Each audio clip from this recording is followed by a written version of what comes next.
ಪಾವಗಡ ತಾಲೂಕಿನ ಪಳವಳ್ಳಿ ಗ್ರಾಮದ ಅಂಬೇಡ್ಕರ್ ವಸತಿ ಶಾಲೆಯಲ್ಲಿ ಕಲಿಕಾಸರೆ ಕೇಂದ್ರಗಳ ಉದ್ಘಾಟನೆ ಮತ್ತು ಕಲಿಕಾ ಕೇಂದ್ರಗಳಲ್ಲಿ ಕಾರ್ಯನಿರ್ವಹಿಸುವ ಬೋಧನಾ ಸೂಚಿಕೆಗಳನ್ನು ಬಿಡುಗಡೆ ಮಾಡಲಾಯಿತು. ಕಾರ್ಯಕ್ರಮದಲ್ಲಿ ಬಿಇಒ ಇಂದ್ರಾಣಮ್ಮ, ಸಮರ್ಪಕ ಸೇವಾ ಟ್ರಸ್ಟ್ನ ವ್ಯವಸ್ಥಾಪಕ ಟ್ರಸ್ಟ್ ರಾಜಣ್ಣ, ತಾಲೂಕು ಪಂಚಾಯಿತಿ ಇಒ ಜಾನಕಿರಾಮ್, ಪುರಸಭೆ ಅಧ್ಯಕ್ಷ ರಾಜೇಶ್, ಪುರಸಭೆ ಮಾಜಿ ಅಧ್ಯಕ್ಷ ಎ ಶಂಕರರೆಡ್ಡಿ, ವೆಂಕಟಮ್ಮನಹಳ್ಳಿ ಗ್ರಾಮದ ಯುವ ಮುಖಂಡ ನಾಣಿ ಸೇರಿ ನೂರಾರು ಮಂದಿ ವಿದ್ಯಾರ್ಥಿಗಳು ಭಾಗಿಯಾಗಿದ್ದರು.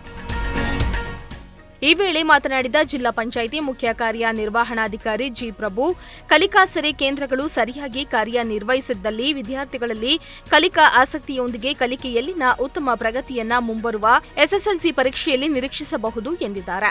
ಆ ತೆರಿಗೆ ದುಡ್ಡಿನಿಂದ ದೇಶ, ರಾಜ್ಯ, ಜಿಲ್ಲೆ, ತಾಲೂಕು, ಗ್ರಾಮ ಪಂಚಾಯಿತಿ ಎಲ್ಲ ಹಂತಗಳಿಗೂ ಕೂಡ ಅನುದಾನ ಬರುತ್ತೆ. ಆ ಅನುದಾನಗಳಿಂದ ನಿಮಗೆ ಬೇಕಾದಂಥ ಎಲ್ಲ ಮೂಲಭೂತ ಸೌಕರ್ಯಗಳನ್ನು ನಾವು ಕಲ್ಪಿಸ್ಕೊಡೋದಕ್ಕೆ ಅವಕಾಶ ಆಗುತ್ತೆ. ಒಳ್ಳೆ ಮೂಲಭೂತ ಸೌಕರ್ಯ ಕಲ್ಪಿಸ್ಕೊಟ್ಟ ತಕ್ಷಣ ಒಳ್ಳೆ ಶಾಲೆ ಮಾಡ್ತೀವಿ, ಒಳ್ಳೆ ಶಿಕ್ಷಕರನ್ನ ಕೊಡ್ತೀವಿ. ಒಳ್ಳೆ ಪ್ರೈವೇಟ್ ಶಾಲೆಗೆ ಸರಿಸಮಾನವಾದ ಸರ್ಕಾರಿ ಶಾಲೆಯನ್ನು ನಾವು ಮಾಡಿದಾಗ ಒಳ್ಳೆ ವಿದ್ಯಾರ್ಥಿಗಳು ಬರ್ತಾರೆ, ಗುಣಮಟ್ಟದ ಶಿಕ್ಷಣ ಆಗುತ್ತೆ. ಶಿಕ್ಷಣ ಆದ ತಕ್ಷಣ ನೀವು ಮತ್ತೆ ಉತ್ತಮವಾಗಿ ಬೆಳಿತೀರಿ. ಸೊ ಇದು ಒಂದು ಸೈಕಲ್. ಯಾವುದೇ ದೇಶ ಬೆಳಿಬೇಕಂದ್ರೂ ಕೂಡ ಅದು ತನ್ನ ಮಾನವ ಸಂಪನ್ಮೂಲ ಅಂದರೆ ನೀವು ಎಷ್ಟು ಚೆನ್ನಾಗಿ ಜ್ಞಾನವಂತರಾಗ್ತೀರೋ ದೇಶ ಅಷ್ಟು ಚೆನ್ನಾಗಿ ಬೆಳೀತಾ ಹೋಗುತ್ತೆ. ನಿಮ್ಮ ಕನಸನ್ನು ನನಸು ಮಾಡ್ಕೊಳ್ಳೋದಕ್ಕೆ ಯಾರು ಪ್ರಯತ್ನ ಮಾಡಬೇಕು?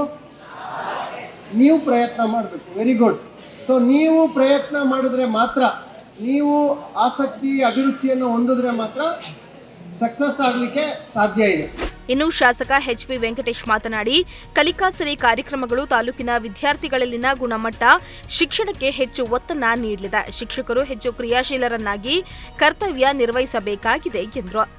ಉತ್ತಮ ರೀತಿಯಲ್ಲಿ ಎಸ್ಎಸ್ಎಲ್ಸಿ ರಿಸಲ್ಟ್ ಬರಬೇಕಂತ ತಲೆತೊಟ್ಟು ಕೆಲಸ ಮಾಡ್ತಿರೋ ನಮ್ಮ ಸಿಇಒ ಪ್ರಭು ಅವರು, ರಾಜಣ್ಣ ಅವರು, ಇಂದ್ರಾಣಮ್ಮ ಅವರು, ಗಿರಿಜಾ ಅವರು ಇವರೆಲ್ಲ ಶ್ರಮಪಟ್ಟು ಈ ಒಂದು ಆರ್ಗನೈಸ್ ಮಾಡಿ ಈ ಸಂಸ್ಥೆ ಒಂದು ನಿಮಗೆ 28 ದಿನಗಳು ರಜಾ ದಿನ ಏನು ಬರ್ತಾ ಇದೆ, ನಿಮಗೆ ಈ 28 ದಿನ ನಿಮಗೆ ಟ್ರೈನಿಂಗ್ ಕೊಟ್ಟು ಸ್ಪೆಷಲ್ ಕ್ಲಾಸ್ ಬೆಳಿಗ್ಗೆಯಿಂದ ಸಂಜೆವರೆಗೂ ಬೆಳಿಗ್ಗೆ 8ರಿಂದ ಸಂಜೆವರೆಗೂ ನಿಮಗೆ ಸ್ಪೆಷಲ್ ಕ್ಲಾಸ್ ಅನ್ನು ತೆಗೆದುಕೊಂಡು ಉತ್ತಮ ಗುಣಮಟ್ಟದ ಶಿಕ್ಷಣವನ್ನು ಕೊಡಲಿಕ್ಕೆ ಇವರು ಆಯೋಜನೆ ಮಾಡಿದ್ದಾರೆ.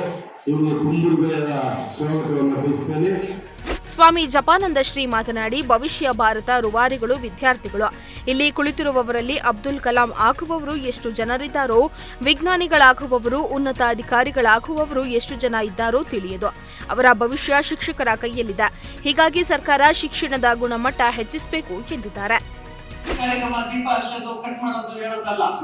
ಏನಾದ್ರೂ ಮಾಡಿ ತೋರಿಸ್ಬೇಕು, ಏನಾದ್ರೂ ಕೆಲಸ ಇದ್ರೆ ಮಾಡಿ ತೋರಿಸ್ಬೇಕು.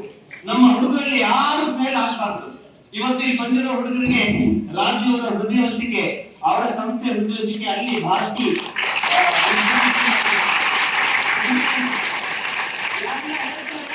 ದುಡ್ಡು ಕೊಡೋರಿಲ್ಲ ಸ್ವಾಮಿ, ದುಡ್ಡು ಕೊಡೋರು ಇದ್ದಾರೆ, ಅದನ್ನ ಬಳಸೋರಿಲ್ಲ. ನಾನು ಸೀಕ್ರೆಟ್ ಹೇಳ್ತಿದ್ದೀನಿ, ದುಡ್ಡು ಕೊಡೋರಿದ್ದಾರೆ, ಅದನ್ನ ಬಳಸೋರಿಲ್ಲ. ಯಾವ ಮಕ್ಕಳು ವಿದ್ಯಾಭ್ಯಾಸ ಇಲ್ಲದೆ ಇರಬಾರದು. ಅದಕ್ಕೆ ಮೊದಲನೇ ಹಂತವಾಗಿ ಮೇಡಮ್ ಈ ಕೆಲಸ ತೆಗೆದುಕೊಂಡಿದ್ದಾರೆ. ನಾನು ಕೆಲವು ಸಲ ಮಾತಾಡ್ತೀನಿ, ಸ್ವಾಮೀಜಿ ನಮ್ಮ ಸ್ಕೂಲ್ನಲ್ಲಿ 95, ಸ್ವಾಮೀಜಿ ನಮ್ಮ ಕಾಲೇಜಲ್ಲಿ 96 ಅಂತ.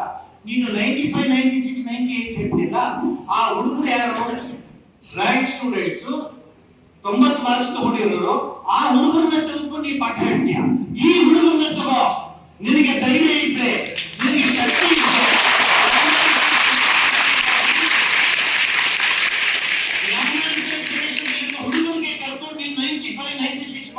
ನಿನಗೆ ನಾನು ಪದ್ಮಶ್ರೀ ಕೊಡಿಸ್ತೀನಿ. ಅಲ್ಲಿ ಇರೋರ್ಗೆನೆ ನೀನು ಬುದ್ಧಿ ಹೇಳ್ಬಿಟ್ಟು ನಾನು 96, 90 ತಗೊಂಡೆ, ರ್ಯಾಂಕ್ ತಗೊಂಡೆ ಅಂದ್ರೆ ಏನು ಪ್ರಯೋಜನ ಇಲ್ಲ. ಆದ್ರಿಂದ ಸ್ವಾಮಿ ವಿವೇಕಾನಂದರು ಬಹಳ ಚೆನ್ನಾಗಿ ಹೇಳ್ತಾರೆ, education is the manifestation of the perfection already in man. You have to bring it up. Imranulla, Prajashakti TV, Pavagada.